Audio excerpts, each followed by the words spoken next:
Susie Ferguson was talking this morning to Christopher Luxon about what to do with New Zealand's health situation, and talking to National about needing more nurses and asking Mr. Luxon how they were going to get more nurses. Let's have a bit of a listen to this.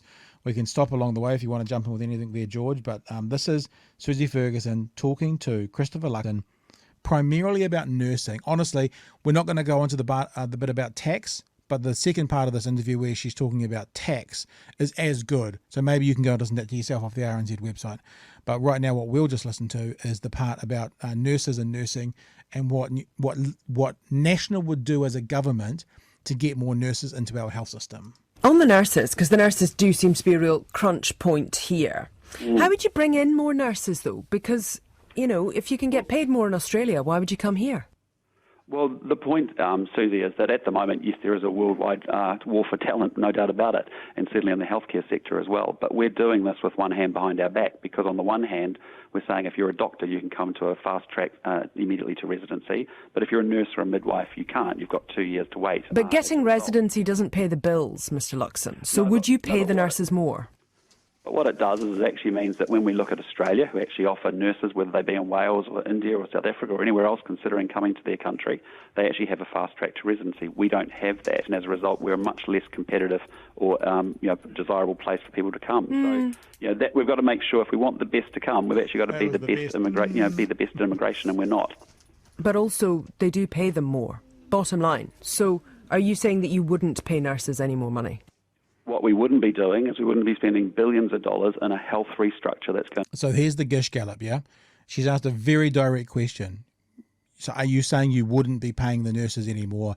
And this is what happens with a politician, forget who it is, will go into the talking points as to why the other side is bad rather than answering the question. I might even go back a bit so you can hear that question again and have a listen, okay? She asked a really clear and direct question. Listen to the answer. Wouldn't pay nurses any more money. What we wouldn't be doing is we wouldn't be spending billions of dollars in a health restructure that's going to mean, and we're going to build another... Can we focus on the nurses, please? Would you pay them more money or would you not? Simple question. We would stop spending the money building bureaucracy and management in Wellington. We'd put that money into the front line to make sure we improve services, hospitals, doctors, nurses, and we get them here. But we're 4,000... I wanted to pause there as well because Mr. Luxon said, and we'd get them here. Right? So what he's talked about is getting nurses here. So he said it again, we're going to get them here. Susie Ferguson is asking again and again and again, is the way you're going to get them here by paying them more? Because if it's just about residency, they can do that in Australia and they get paid more in Australia. So basically she's saying, what's different about New Zealand? How are we going to attract people to New Zealand if they can go elsewhere with a very similar culture, let's be honest, a very similar, well, maybe not similar climate, but a similar kind of country and earn better money that will go further for them.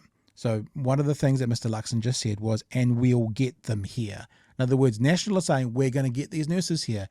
And Susie Ferguson is going to go back to the point again and again and again. How are you going to get them here? Nurses short at the moment. And again, a lot of it can be solved by actually opening up our immigration settings, making New Zealand attractive relative to Canada and Australia and other places. Yeah, but once nurses get here, they'll realise that the cost of living, cost of housing is enormous, won't they? So it actually does matter how much you pay them. So are you undertaking then, if you become leader of the government next year, that you will pay nurses more? What I'm saying to you very clearly is we're not interested in building bureaucracy and adding 14,000 more bureaucrats into Wellington that hasn't delivered better outcomes for New Zealanders. We're focused on outcomes. We want to make sure that people can see their first specialist in 4 months. We want to make sure that emergency wait times are running at 90%. Okay. It doesn't seem clear whether you would pay nurses more or not. What, though, do you think you're proposing? I guess that's the one little criticism. It is clear. They're not. Because if they were going to pay them more, he'd say, yes, we're going to pay them more. So I think it is actually clear. Maybe Susie was being generous there by saying it's not clear because we haven't had an answer one way or the other. I think to most of us it is clear, because if they were going to pay them more, he'd say, yeah, absolutely, we're going to raise it by 10 or 20%. Yeah, he'd make the statement. So even though he hasn't answered it, I think it still now is clear that National has no intention of paying nurses more to bring them into the country. Tax cuts would do to the health system funding. Well, what we're doing, what we're saying very clearly is this government's had a massive amount of inflation over the last 4 years. It's been up over 12 to 13%. We're saying. So I cut into that question a bit. So she's asked, what would the tax cuts do to the health system? If anyone wants to know, what would the tax cuts do to the health system? And again, Mr. Luxon has, well, I was going to say has no answer for this. Maybe he does have an answer. Maybe he knows exactly what it would do, but he chooses not to answer it. And just take the tax thresholds up, as you and I have talked about this many times before. It's a really good solution. It's pragmatic. It's sensible. It's not ideological. It's just saying, look, you've had inflation, take the tax thresholds up. But if you have less coming in the tax take, you have less to spend, don't you? We can make sure that I'd sooner. Yes, is the answer to that question. Yes. If we have less coming in the tax, we have less to put back into things like, I don't know, getting nurses. That's actually, I'm helping Mr. Luxon here. I'm answering the question for him. Yes, there is less money in the coffers to pay for things like doctors and nurses. Have the New Zealand public spending and saving that money rather than giving it to Grant Robertson, who's addicted to spending, going to spend it on a Radio New Zealand TVNZ merger, for example. But the thing about this here is that under your proposal, thousands of top earners like yourself would get thousands and thousands of dollars as a tax cut. So wouldn't that then pay essentially a chunk of nurses' wages or to put a chunk more money into the health system instead? So, Susie, what we're saying is at the moment we've got a government that's just making it up on the fly, a week much like Mr. Luxon's doing right now with his answers. out from the budget, they put a cost of living package together. There was no cost of living crisis then, there was. Now we'll remove half excise tax. That's not addressing my question, though, Mr. Luxon. No, listen to me. What I'm saying to you is actually that's Band-Aid economics, and that's not a good long-term solution. All we're saying is we've got a cost of living crisis. The simplest, most easiest thing we can do is inflation adjust tax thresholds and give people back their own money so they can spend it and save it as they see fit. Okay, so now I actually would like to continue this on. I won't now, just purely for time. But the next part of this interview, and go to RNZ yourself and check it out, is as good as that, if not better, when talking about inflationary tax cuts or giving the money back. And talking about putting more money into education. And she asks very clearly, are you going to match that investment into education to an inflationary level? And he comes back with time and time again, every year that I'm the Prime Minister, we will be putting more into the education system. And she goes, that's not my question. I'm talking about, would you match inflation? Because if you don't match inflation, even if you're putting more in, it's still going backwards. And at no point he says he's going to match inflation. So, okay, so they put in $1 more. He's ticked his promise, but it doesn't mean it's necessarily made a difference to the system. So, I mean, I could stand in applause, but if I do that, you'd see that I'm in my undies because that's what I do when I'm broadcasting. But it was utterly brilliant. It's an utterly brilliant conversation. Go to RNZ, listen to the end of that about the rest of it. And just to finish off the point that they were making there about tax, what National is saying is we're going to take tax money out of the coffers, out of the storehouse, so to speak, out of the ability for the government to spend it on things like getting more nurses, and we're going to give that $10 a week, $20 a week, in Mr. Luxon's case, $10,000 a week, back to the people so they can get 2 extra coffees or an extra beer on a Friday night or half a block of cheese. So you'll get half a block of cheese extra a week, and it'll be a 10% cut in the health spending. So I've said it for a long time, there's this concept of putting your money into the storehouse where you'll put a little bit in, the people who are then running it can take it out and can make decisions that we could never add to ourselves. We could never afford and fund, nurses for our local hospitals or anything. But when we put it into a consolidated fund, it can come out of there and pay ways. So when you hear a government talking about tax breaks, although National's scared to use that word, tax cuts, what that's doing is taking less money out of the coffers. And the question that still hasn't been asked is, what cuts are you going to make? I'm going to do one more thing, George. I know you want to jump on this, but I'll also say, do you remember that conversation we had yesterday about Mr. Luxon, who's claiming to be a student of Te Reo, right? And I'm asking people if you've ever heard him in a salutation, a hello or goodbye using Māori. I want to hear from you. And I remembered that as I was listening to that this afternoon. I went, oh, I wonder what Mr. Luxon says at the start of this conversation. Emergency departments around the country are under strain, and staff shortages mean some health authorities are delaying planned surgeries for weeks. The National Party says Health Minister Andrew Little is dreaming if he thinks that's not a clear indication of a sector in crisis. With us now is the opposition leader Christopher Luxon. Morena. Good morning, Susie. How are you today? I'm well, Right. thanks. So there's one for me, right? No Māori salutation in there from this so-called student of Te Reo. Right, George, I'm sure you've got something you want to offer in here.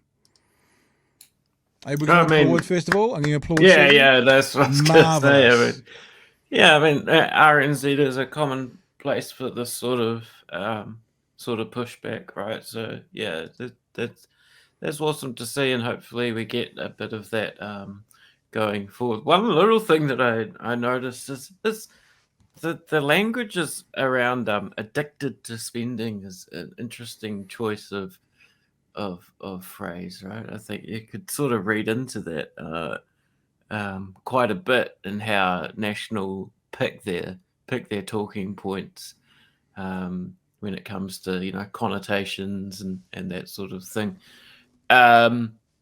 Because being an addict has a very negative connotation, doesn't it? Yeah, of course. Yeah, and I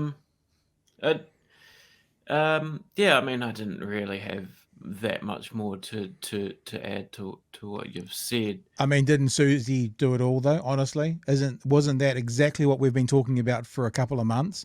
Please, journalists in New Zealand who have access to these people, don't just let them say their talking points.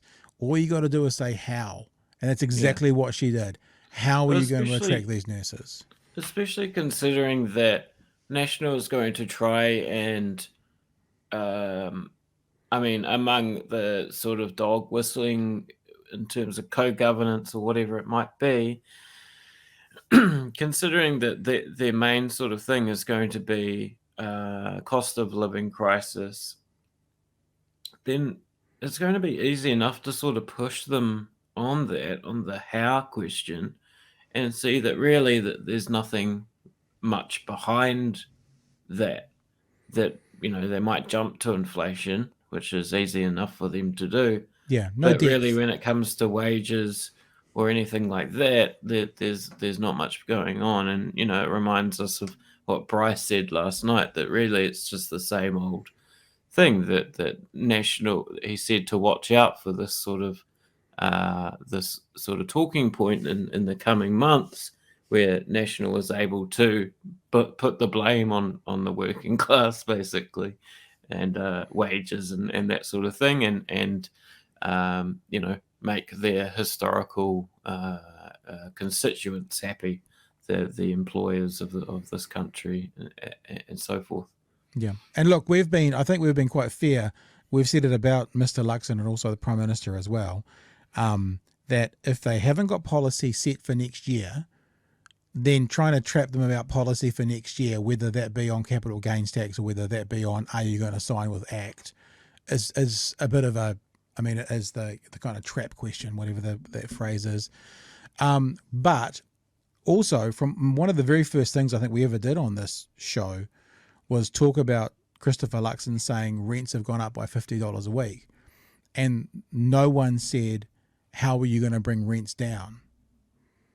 Or maybe one person did say, maybe that's how we started it. How are you going to bring rents down? And he had no answer for it. And I firmly believe that if you're making bold claims about how poor the other side is, and I don't care whether this is National or Labour or the Greens or ACT or anyone in between, if you're making claims about how they're doing poorly, you can't explain how you'd do it better, then that's an appropriate hole to be demonstrated in your argument.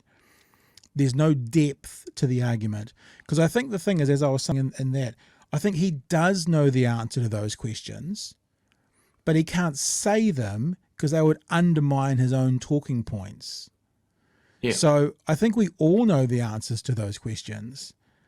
And as I said, maybe Susie was being generous by saying we're unclear on whether you're going to pay nurses anymore. We're not unclear. It may not have been said, but we're not unclear. So yeah. Well, it's funny considering that